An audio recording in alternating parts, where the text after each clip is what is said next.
What if the world's greatest revival wasn't from God? What if the music, the miracles, the passion, all the signs of spiritual fire were part of the final deception? Ellen G. White once warned that before the true outpouring of God's Spirit, there would come a counterfeit so convincing that only those grounded in truth could tell the difference. And today, you and I are living in that time. Voices rise across the world declaring, "The Spirit is moving." Yet behind many of these movements hides a different spirit, a spirit that flatters the senses, but blinds the soul. This video is not just a message, it's a call to discern, to awaken, to stand firm when nearly the whole world bows before a false revival. Stay with me, because before the end, truth will be tested by imitation. Ellen G. White lived in a time of awakening, but she saw beyond her century. Her writings were not only for her people in the 1800s, they were a mirror reflecting the last days of human history. She spoke with the weight of heaven, not merely as a reformer, but as a messenger pointing the world to Christ's final work. She saw visions of great movements, some born of God, others born of self-deception. In one of her most solemn warnings, she described a light that would seem bright, yet would lead souls into darkness. That, she said, would be the mark of the last great delusion. False revivals are not new. In every age, emotion has tried to replace devotion. Israel danced around the golden calf, thinking they were worshiping Jehovah. Crowds followed Jesus for bread, not for truth. And in our age, history repeats itself, but with greater subtlety.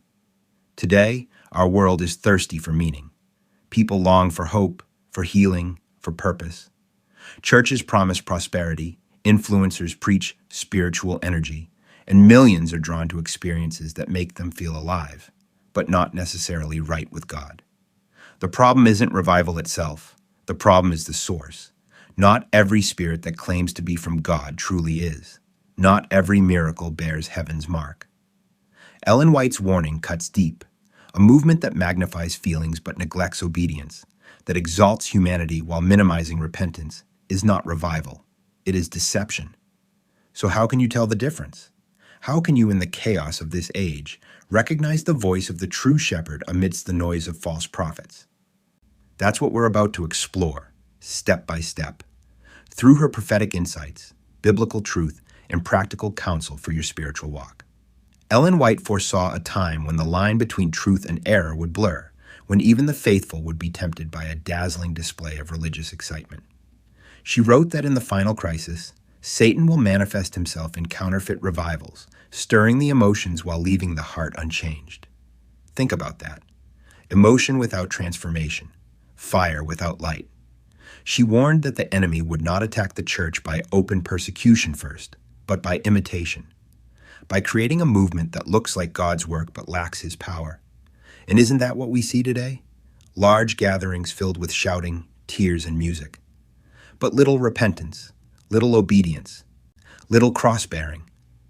People speak of miracles but forget the miracle of a changed life. True revival, Ellen White emphasized, always begins in the heart. It leads to confession, humility, and obedience. False revival begins with the senses. It stirs excitement, but not surrender. You see, not every revival comes from the Holy Spirit.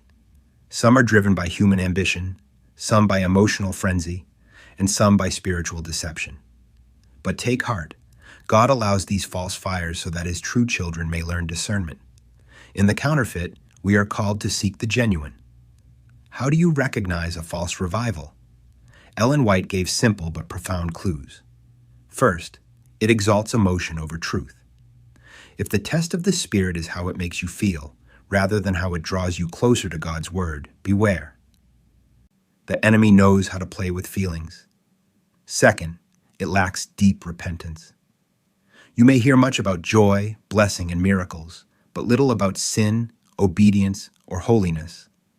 The music may stir your body, but does the message pierce your soul? Third, it often follows popularity rather than principle. When everyone is running toward a new movement of God, pause and test the Spirit. Truth has never been determined by majority vote. Look around today. Massive rallies, celebrity preachers, and online prophets declaring, a new outpouring. Yet where is the spirit of humility? Where is the hunger for righteousness? Modern deception doesn't always wear horns. Sometimes it wears a halo. Ellen White saw that in the last days, even Satan would appear as an angel of light, bringing apparent healing, joy, and unity, but leading souls away from obedience to God's law. This is the greatest sign of all. Any revival that leads away from the commandments of God, especially the true Sabbath, cannot be of His Spirit. So if you hear voices proclaiming spiritual freedom while ignoring God's day of rest, recognize the pattern. The false revival will culminate in the exaltation of the false Sabbath, a symbol of human authority over divine truth. Ellen White warned that deception is not just about error, it's about destiny. Those who embrace false revivals may feel spiritual power, but they are unknowingly preparing for the final test. Loyalty to God versus loyalty to man. When emotion replaces conviction, people lose their anchor. The temporary thrill fades, leaving behind confusion and emptiness. And when truth finally demands obedience, many will discover that they have no strength left to stand. The Bible gives us sobering parallels. Israel rejoiced around a golden calf until judgment came. The multitude shouted, "Hosanna!" Then, "Crucify him." Emotion can rise high, but faith that endures is built on obedience, not excitement. Today, millions are chasing the feeling of God without the fear of God. They mistake movement for growth, noise for power, and acceptance for truth. Ellen White saw this tragedy unfold, a generation professing faith yet unprepared for the real presence of God.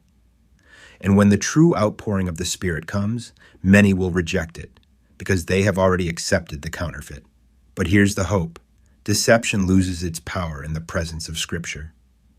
When you build your life on the Word, no false light can blind you. That's why you must guard your mind, test every message, and cling to Christ more than to crowds. You don't have to be deceived. God has given you every tool to stand firm. Ellen White urged believers to cultivate 3 pillars of discernment: prayer, Scripture, and humility.